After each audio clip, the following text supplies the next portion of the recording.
In the previous segment, we saw that the first characteristic of modern science is its willingness to admit ignorance.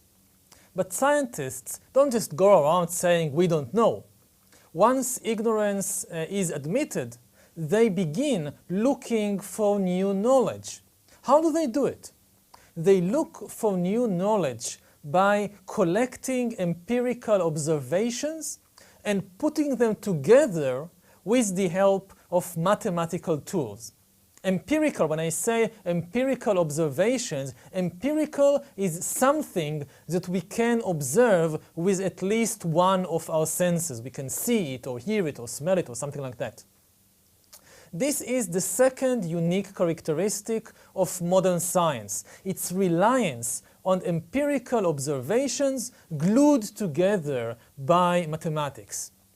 Now, people throughout history have collected empirical observations, but the importance of these observations was usually quite limited, because people, at least in most traditional societies, they believed that they already had all the essential knowledge that humankind ought to know in the Holy Scriptures and traditions. Everything people need to know was already known to Jesus or Confucius or Muhammad.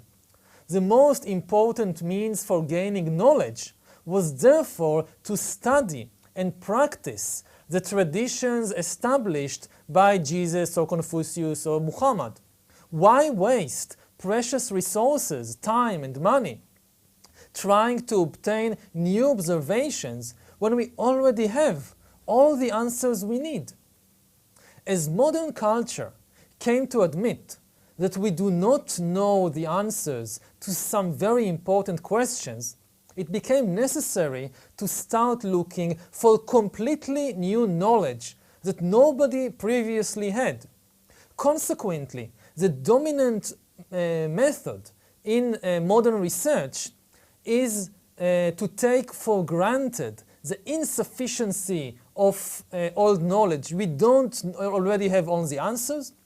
Therefore, yes, we can study what's in the books and what the old people of the past say, but the emphasis must be placed on new observations and new experiments, because we need new knowledge.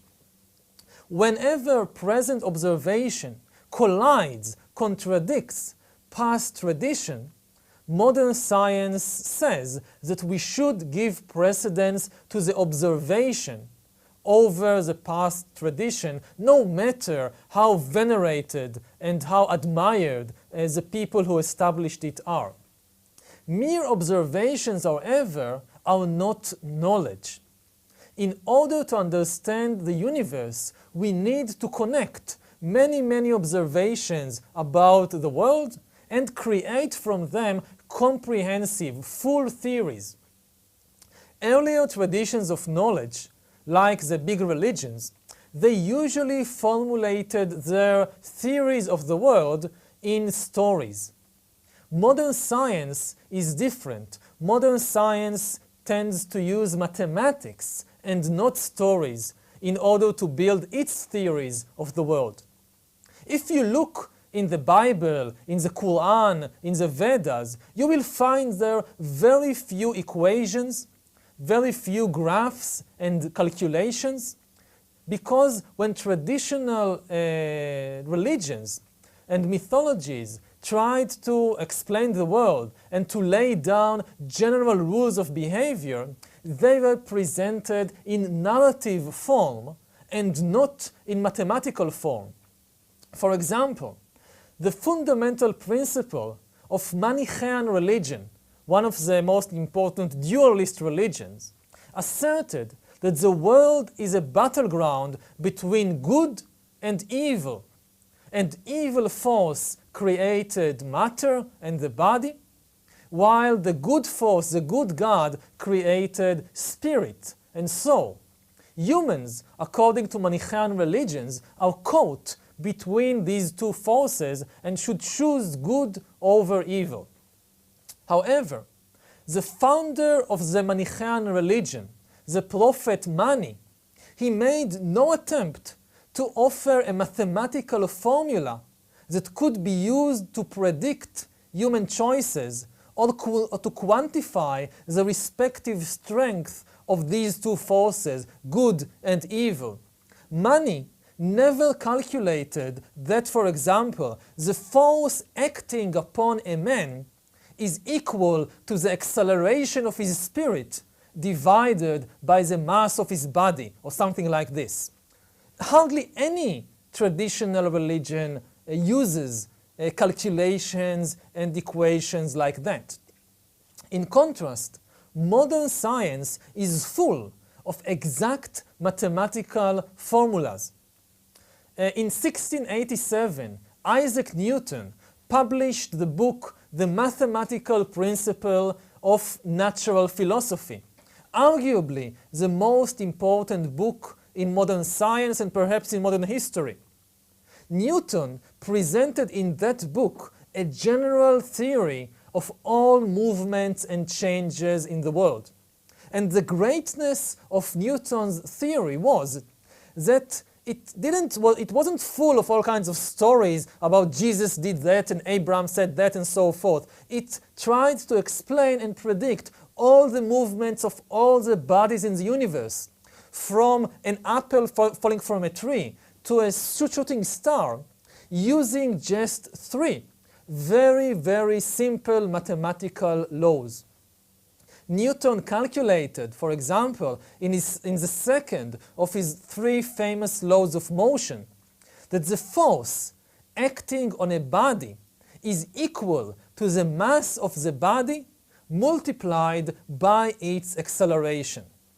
Henceforth, after Newton, anyone who wished to understand and predict the movement of an apple or a cannonball or a planet simply had to make measurements of the mass and the acceleration of the object and of the forces acting on the apple or on the planet, and by inserting these numbers into the equations provided by Newton, the future position of the object could be predicted.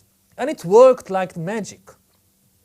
Now, not all phenomena in the world can be reduced so neatly to an exact Newtonian equation. We don't have exact equations, at least not yet, to understand evolution or economics or human psychology. But in these fields too, scientists combine empirical evidence to form general theories by means of mathematical tools. The only difference is, the main difference is, let's say, between psychology and Newtonian mechanics in physics, is that psychologists use statistics and probability instead of exact equations, but they still use mathematical tools from a different field, statistics and probability, but it's still mathematics. If you wish to understand the growing importance of mathematics in the modern world, you simply need to take a brief look at the history of education. Throughout most of history, in almost all cultures, from ancient Egypt to medieval Europe and China and India, mathematics was considered an esoteric field that even educated people rarely studied at length. In medieval Europe, the core of the educational curriculum consisted of logic, grammar, and rhetoric. The teaching of mathematics seldom went beyond simple arithmetic calculations and geometry. Nobody in medieval Europe studied statistics, and the undisputed queen of all the sciences, all learning in the Middle Ages was theology, not mathematics. Today in the world, very few students study theology, very few students study rhetoric. Logic is restricted mainly to philosophy departments. There are very few people, say, in a biology department or in economic department that study logic. But more and more students in more and more departments are motivated or forced to study more and more mathematics. There is an irresistible drift towards what is called the exact sciences. And they are called the exact sciences because they use mathematical tools. Even fields of study, which were traditionally part of the humanities, such as studying the human psychology, today they increasingly rely on mathematics, and they seek to present themselves as exact sciences, just like physics or chemistry. Statistics courses in statistics are now part of the basic requirements, not just in the department of physics or biology, but also in the departments of psychology, sociology, economics, political science, international relations, and so forth. For example, in my university, the Hebrew University, if you open the course catalog of the psychology department, you will find that the first required course in the curriculum of psychology students is the course Introduction to Statistics and Statistical Methodology in Psychological Research. This is the first thing you learn as a student of psychology. The first thing you learn is statistics. Similarly, in the second year psychology students, they must take the course Statistical Methods in Psychological Research, which is a continuation of the first year course. Now, Confucius or Buddha or Jesus or Muhammad, they would have been amazed, bewildered, if you told them that in order to understand the human psyche and in order to cure its illnesses, the first thing that you must study is statistics. None of them, not Buddha and not Muhammad, not Confucius, none of them studied statistics. Who thought about it back then? The centrality of mathematics to modern science is one of the main reasons why many people have such a hard time understanding science. As we noted in a previous lesson, the human mind is not adapted to thinking in numbers. For millions of years of evolution, people did not need to deal with numbers and mathematics, so we are not built to it. Therefore, out of the 7 billion people today in the world, ask yourself, how many of these 7 billion people really understand quantum mechanics or cell biology or macroeconomics? Very few of them. Science nevertheless enjoys immense prestige, not because people understand it, most people don't, but because science gives us immense new powers. Presidents and generals, they may not understand nuclear physics, but they have a pretty good grasp of what nuclear bombs can do. This is the third unique and important characteristic of modern science. Modern science is not interested just in formulating theories about the world. The real aim of modern science is to gain new power. In science, modern science, the real test of knowledge is not whether something is true, but whether something empowers us, gives us power.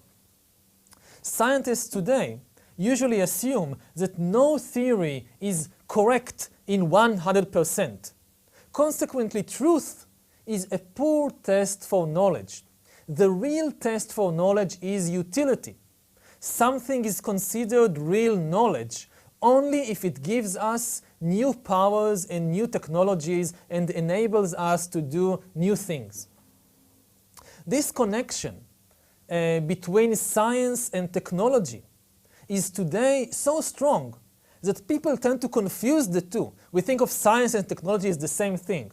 We tend to think that it's impossible to develop new technologies without scientific research, and that there is little point in doing research unless it results in some new technology. But in fact, the close relationship between science and technology is a very recent phenomenon. prior to, say, 1500, science and technology were totally different fields of activity. They became connected only gradually in the early modern era, and they became truly inseparable one from the other only in the 19th century, in the last 200 years.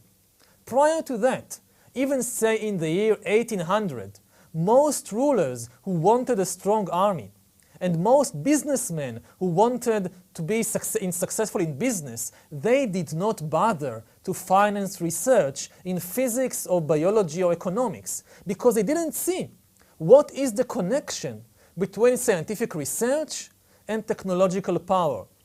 Now, there are, of course, exceptions to this rule here and there.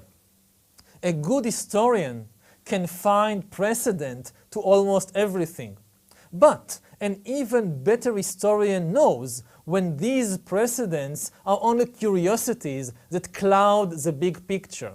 And we should focus on the forest, not on the individual trees.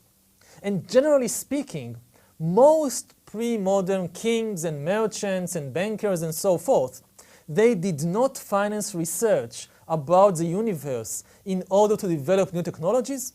And similarly, most thinkers and philosophers, they did not try to translate their findings about the universe into technological gadgets.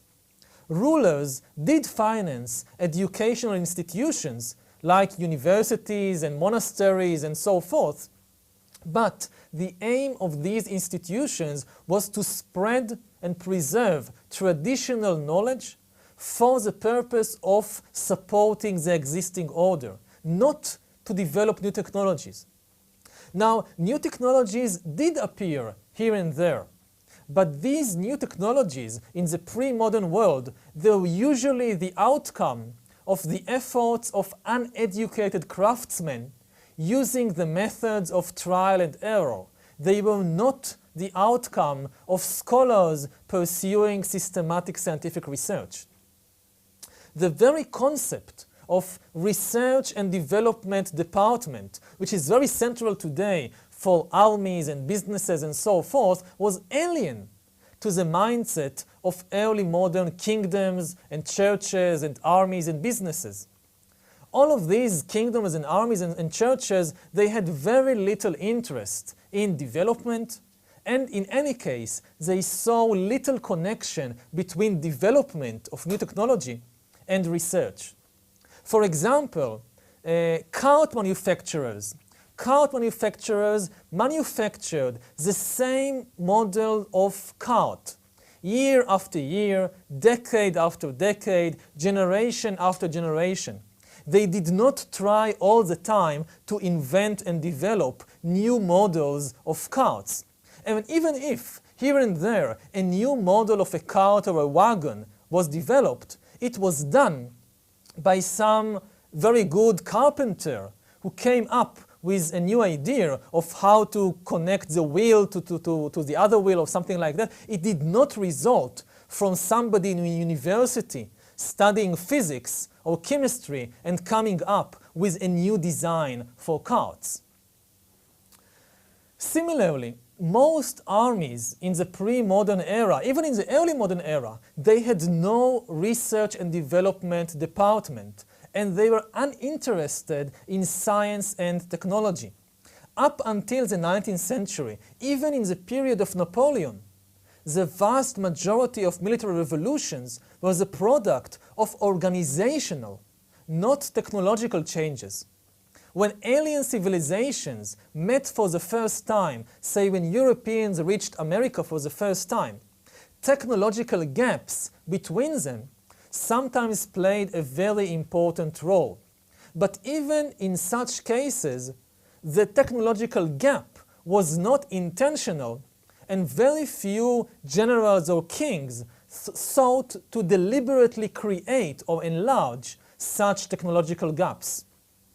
Most empires in history did not rise thanks to some kind of magic weapon, a technological wizardry, and the rulers of most of these empires did not seek to invest more and more money in creating new wonder weapons.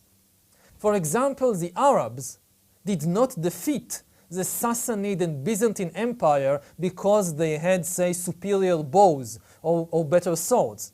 The Seljuks had no technological advantage over the Byzantines.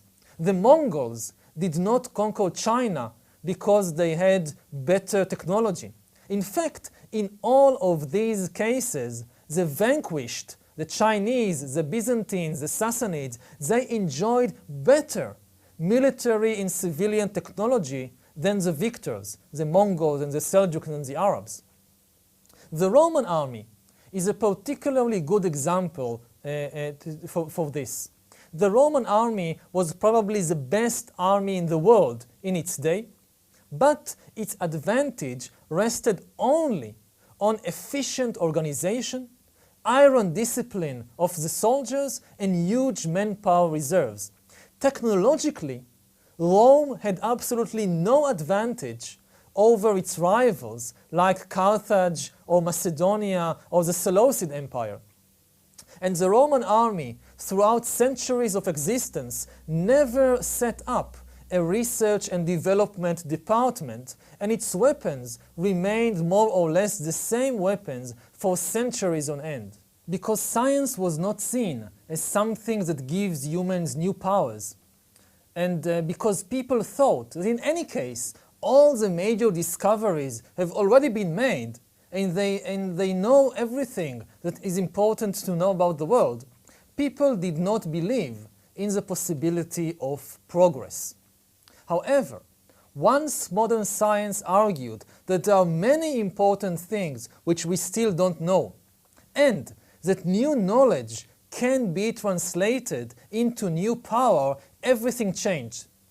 People began to believe in the possibility of progress everywhere, in medicine, in economics, in politics, everywhere. And this revolutionized the world. It revolutionized not only science itself, it also revolutionized politics and economics and society and culture. This revolution of progress will be discussed in the next segment.